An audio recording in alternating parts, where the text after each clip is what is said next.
सबसे ज्यादा प्रेम में अंधा कौन? 21वीं कहानी। बेताल 25। विशाला नाम की नगरी में पद्मनाभ नाम का राजा राज करता था। उसी नगर में अर्थदत्त नाम का एक साहूकार रहता था। अर्थदत्त के अनंग मंजरी नाम की एक सुंदर कन्या थी। उसका विवाह साहूकार ने एक धनी साहूकार के पुत्र मणिवमा के साथ कर दिया।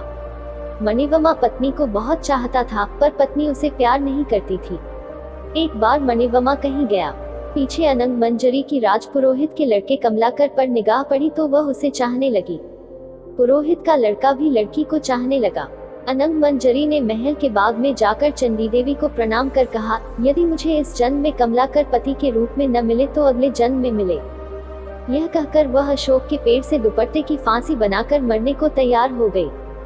तभी उसकी सखी आ गई और उसे यह वचन देकर ले गई कि कमलाकर से मिला देगी। दासी सवेरे कमलाकर के यहाँ गई और दोनों के बगीचे में मिलने का प्रबंध कराई। कमलाकर आया और उसने अनंग मंजरी को देखा। वो बेताब होकर मिलने के लिए दौड़ा। मारे खुशी के अनंग मंजरी के हृदय की गति रुक गई और वह मर गई। उसे मरा देखकर कमलाकर का भी दिल फट गया और वह भी मर गया। उसी समय मणिवमा आ गया और अपनी स्त्री को पराये आदमी के साथ मरा देखकर बड़ा दुखी हुआ।